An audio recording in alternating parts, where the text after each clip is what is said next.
El presidente de Ucrania, Volodymyr Zelensky, dijo este lunes que él y su homólogo estadounidense hablarán sobre lo que llamó cuestiones delicadas respecto a la propuesta de Donald Trump para poner fin a la guerra en Ucrania. Y Zelensky dijo que tras un intenso periodo diplomático en Ginebra hay al menos 28 puntos, hay menos de 28 puntos y se han tomado en cuenta muchas consideraciones importantes para su país. El mandatario dijo que es el enfoque correcto y que las cuestiones delicadas serán abordadas con Trump, aunque saben que Rusia no bajará la presión sobre Ucrania. Vamos a escuchar.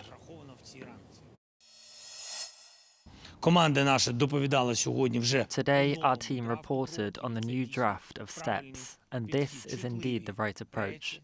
I will discuss sensitive issues with President Trump. We must also be aware that Russia will not ease the pressure on us, on Ukraine, on our people. These days, these weeks, we must be very attentive to air raid alerts and all similar threats of attack. We understand exactly who we are dealing with. Bueno, el presidente Donald Trump afirmó que el liderazgo ucraniano no muestra gratitud hacia Estados Unidos, pero un encuentro de CNN, un recuento, perdóneme, demuestra lo contrario. El presidente Volodymyr Zelensky ha agradecido al gobierno y al pueblo estadounidense en decenas de ocasiones. 78 registros públicos desde 2022. Y desde reuniones oficiales hasta discursos y publicaciones en redes, Zelensky ha reiterado su gratitud.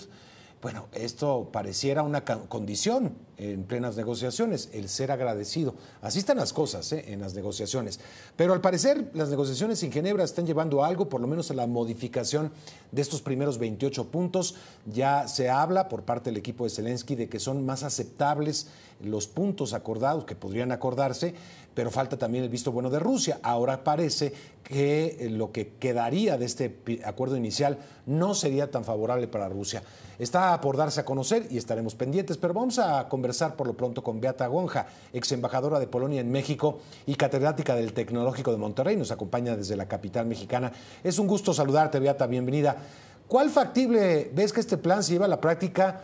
Pues primero con lo que implicaba para Ucrania de cesión de territorio, entre otras cosas. Ahora no sabemos muy bien en qué va a quedar, pero parece que según lo que hemos visto de las señales que da el equipo de Ucrania, pues Rusia no podría estar muy conforme con él. Parece que están estirando todavía el acuerdo hasta más allá. Sí, así es, efectivamente, Mario. Buenas tardes, un gusto saludarte a ti, a la audiencia.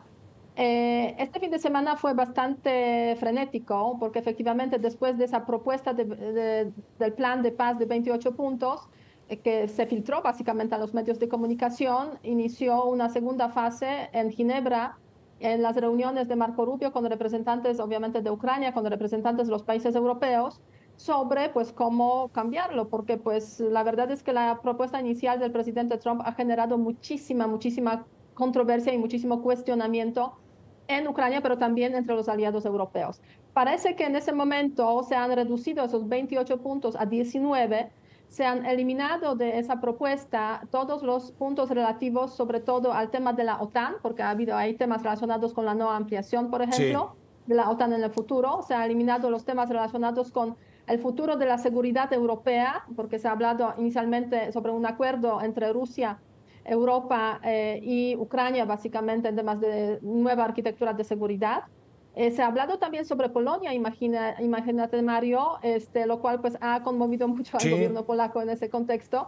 Y bueno, se han quedado 19 puntos que no sabemos bien cómo están, pero en todo caso, lo que está proponiendo, digamos, la parte europea, y parece que la parte estadounidense, ucraniana lo está aceptando, es que tengamos en el caso de Ucrania el congelamiento del conflicto, de acuerdo con digamos, el frente actual. Eso es por una parte, lo cual pues dejaría, podríamos, para el futuro de los territorios ucranianos ocupados por Rusia. En la propuesta inicial se solicitaba que Ucrania y otros países, incluidos los Estados Unidos, reconocieran el estatus de, por ejemplo, de Crimea, de Lugansk y Donetsk como territorios rusos. En la propuesta parece que eso desaparece.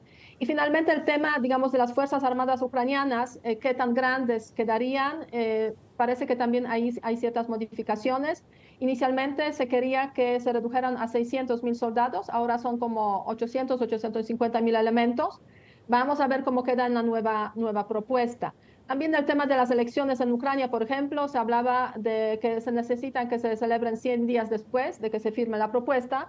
Ahora se habla de, digamos, en los términos, pues, en los tiempos más posibles, pero sin, digamos, establecer ese límite de 100 días. O sea, hay ciertas mejoras para Ucrania, hay ciertas mejoras desde el punto de vista de, digamos, la situación de la OTAN, las relaciones la OTAN y Rusia, el tema de, por ejemplo, el reingreso, reincorporación de Rusia en la economía mundial, pues que sea paulatina en la nueva propuesta y no inmediata y sin condiciones en la vieja, ¿no?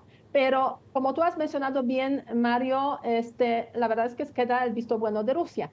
Y por lo pronto ya hay primeras reacciones de Rusia que no son tan favorables, obviamente, pues no iba a ser de otra manera. Entonces vamos a ver qué Claro. sigue, digamos, a lo largo de los próximos días.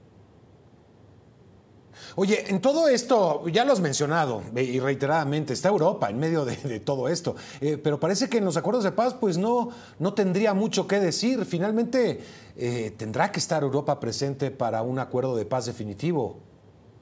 Sí, eso sin ninguna duda, Europa tiene que estar presente. De hecho, en la propuesta, pues Ucrania tiene que ceder mucho en muchos asuntos, pero a cambio recibiría pues garantías de seguridad de Estados Unidos y de los países europeos, también la entrada en la Unión Europea más rápida, digamos, de lo que normalmente se suele esperar, y reconstrucción basada en los fondos rusos y en los fondos europeos. Pero la participación de Europa obviamente es crucial. ¿Por qué? Porque se trata de los actores regionales sin los cuales va a ser imposible las garantías de seguridad para Ucrania, va a ser imposible Claro. también el proceso de reconstrucción y va a ser imposible el nuevo futuro de Ucrania en el contexto de la Unión Europea. Además, yo a eso añadiría un aspecto más. Se han hecho comparaciones de ese plan de paz para Ucrania con el plan de paz para Gaza, que de hecho, pues básicamente las mismas personas las han, digamos, han preparado esos planes de paz. Y en ese contexto, en el plan de Gaza, ha habido el respaldo de los actores regionales muy importante. Y eso fue uno de los elementos por los cuales el plan de paz para Gaza, pues la verdad es que ha funcionado hasta ahora. En el caso de este plan de paz para Ucrania, aún nos falta ese respaldo de los actores regionales, quiere decir, los países de la Unión Europea y de la OTAN, y eso es crucial en esos días para conseguir, pero al mismo tiempo que Rusia lo acepte. Y aquí pues vamos a ver si Rusia se convertirá de nuevo en este país que pues está intentando alargar las negociaciones para pues en el fondo hacer lo que le interesa, que no necesariamente es sentarse a la mesa de negociación. ¿Por qué? Porque el plan de paz también prevé que en el momento en el cual las dos partes, Rusia y Ucrania, firmen ese memorándum, ese plan de paz, inmediatamente inicia el alto al fuego. Y eso a Rusia no necesariamente le interesa porque pues está con cierta ventaja, podríamos decir, en el frente ucraniano en esos momentos.